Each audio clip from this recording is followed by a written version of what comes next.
What happens when justice tips the scales to protect the underdog? We've seen it in headlines, verdicts swayed not by truth but by sympathy.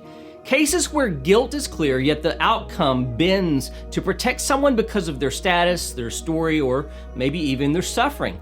Devarim warns against this very thing. It says, "Hear the small and the great alike. Justice must be blind to power and blind to pity." This week's Torah portion shows us how God's justice refuses to be swayed and how Yeshua models perfect equity, judging in truth and righteousness.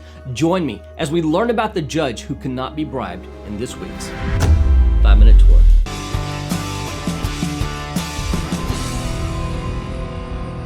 Shalom and blessings from Shalom, Macon, the place where disciples of Yeshua learn, connect, and grow.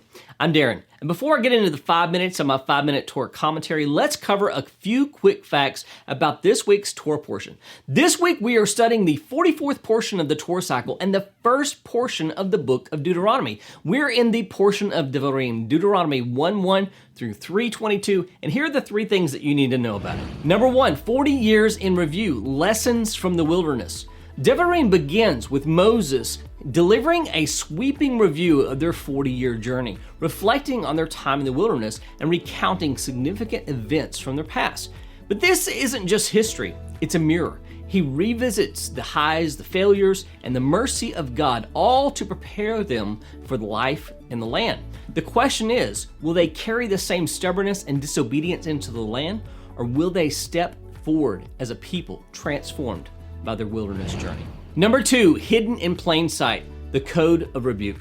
The Torah portion opens with a puzzling list of place names, some of which don't appear anywhere else in the scriptures. The sages explain that these aren't geography lessons, but carefully coded rebukes. Each place name recalls a specific failure in Israel's past, the golden calf, the complaints, the rebellions, etc. Rather than publicly shaming the people, Moses wraps his corrections in subtle hints, protecting their dignity while still calling them to repentance. What does this teach us about the art of correcting others with both truth and compassion? And number three, the covenant renewed, preparing the next generation. Devarim isn't just a history lesson, it's a covenant renewal ceremony. The generation that heard Sinai's thunder is nearly gone. Now, Moses speaks to their children, binding them to the same covenant. But the message is more than words on stone. It's a call to their own faith, not just an inheritance. What does this teach us about passing our faith on to the next generation? What does it really mean to live by the spirit of the law and not the letter of the law? For centuries, believers have been told that the law of God is a burden and something Yeshua came to set us free from. But what if that's not what the scriptures say at all? What if Paul's words about the letter of the law killing were never meant to pit God's spirit against his own commandments? In my new book, Spirit of the Law, I take a closer look at the writings of Paul, the teachings of Yeshua, and the Torah itself to uncover a consistent truth. The problem was never God's law, it was the human heart. And rather than repealing his Father's commandments, Yeshua came to transform our rebellious heart, empowering his disciples to walk in the fullness of the spirit of the law. But in order to accomplish this, we first need to understand what it means. If you've ever struggled to reconcile law and grace, Spirit of the Law will open your eyes to a richer, more faithful understanding of both. It will challenge assumptions, bring clarity to misunderstood passages, and invite you into a deeper walk of obedience, one that's alive with the Spirit of God. Pick up your copy today and let the Spirit of the Law transform the way you see God's Word and the way you live it. It may just be the missing key you've been looking for to unlock the scriptures and open a whole new world of biblical understanding. Once it clicks, you'll want to invite others to join the journey as well. This week's Torah commentary is called Can Justice Truly Be Blind? And comes from a book, 5-Minute Torah, Volume 3. The book of Devarim, or Deuteronomy, is often called Minute Torah, or the second law, due to its repetition of many of the things already expressed within the first 4 books of the Torah. However, it does not merely recount the same events and dialogues, but adds detail and clarification to the previous events. When recalling the appointment of judges, Moses gives a detail not found previously in the Torah. He said, "You shall not be partial in judgment. You shall hear the small and the great alike. You shall not be intimidated by anyone, for the judgment is God's." This is Deuteronomy 1:17. Yes, several instances before this address the issue of being impartial in judgment, such as Leviticus 19:15. You shall not do injustice in court. You shall not be partial to the poor or defer to the great, but in righteousness shall you judge your neighbor. But until now, we haven't been exposed to this specific language. What are the small and the great?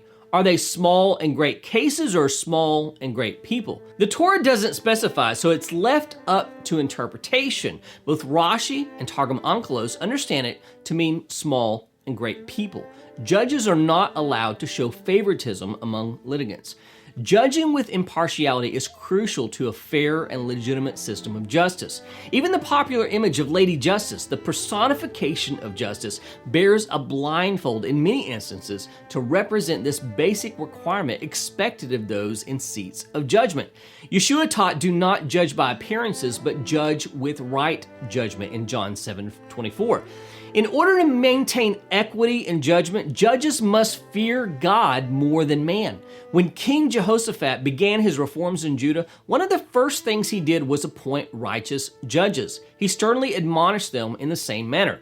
Consider what you do, for you judge not for man, but for the Lord. He is with you in giving judgment. Now then, let the fear of the Lord be upon you. This is 2 Chronicles 19, verses 6 and 7. Midrash Tanhuma in Mishpatim 6:11 quotes Rabbi Jonathan declaring that the very presence of God is either welcomed or rejected through the proper verdicts of Israel's judges. Every judge who renders a just verdict causes the Shekinah, or the divine presence, to hover over Israel. As it is said, God stands in the congregation of God, in the midst of the judges he judges, from Psalm 82:1. But every judge who renders an unjust verdict causes the Shekinah to depart, as it is said, for the oppression of the poor, for the sighing of the needy, now will I arise, says the Lord. This is from Psalm 12 and verse 6. Rashi, however, commenting on this verse, brings up a good point. How do we reconcile this issue of impartiality with the fact that even minor judgments against the poor could be devastating? And it seems that Scripture frequently advises judging in favor of the poor. Proverbs tells us, open your mouth, judge righteously, defend the rights of the poor and the needy. This is Proverbs 31:9. Isaiah, when speaking of the Messiah, says, with righteousness he shall judge the poor and decide with equity for the meek of the earth. This is Isaiah 11:4. James, the brother of our master, contends, are not the rich the ones who oppress you and the ones who drag you into court? Are they not the ones who blaspheme the honorable name by which you are called? This is James 2, verses 6 and 7. How do we contend with passages such as these? Rashi knows that some judges will be tempted to side in favor of the poor simply because of their social and financial status. But he also realizes that some judges will be tempted to rule in favor of the rich in principle, but overextend their authority to have them reimburse the expenses of the poor after the trial. Neither of these situations, however, is acceptable according to the Scripture. God is a God of justice, and if judgment has partiality, then the whole system collapses. From the beginning, Moses reminds us the judgment is God's. Those in authority are to judge with equity and without partiality. Is justice blind? It shouldn't be blind to the truth or to the facts that help determine the proper course of action. However, it should be blind to the status of the litigants. Whether we are coming before a human judge or the divine judge, we all begin on equal ground. One day, Yeshua will judge the world with equity. As he told his disciples, I can do nothing on my own. As I hear, I judge, and my judgment is just, because I seek not my own will, but the will of him who sent me. This is John 5:30. Until that time appears, we pray 3 times a day in the Amidah for righteous judges to rule over us. We say, restore our judges as at first, and our counselors as at the beginning, and remove from us sorrow and groan. May you, O Lord, reign over us with kindness and compassion and justify us with judgment. Blessed are you, O Lord, the King, who loves righteousness and judgment. May the righteous judge return to establish his rule in our days. Maranatha. The days of Tzom Tammuz, Tisha B'Av, and the 3 weeks mark some of the most tragic events in Jewish history, yet they're also filled with hope. If you've never explored their meaning, our video, Blessed Are Those Who Mourn, will guide you through this powerful lesson. With vivid visuals and a heartfelt message, it will give you a new perspective on one of the most moving times in the biblical calendar. Just click the link right here to check it out.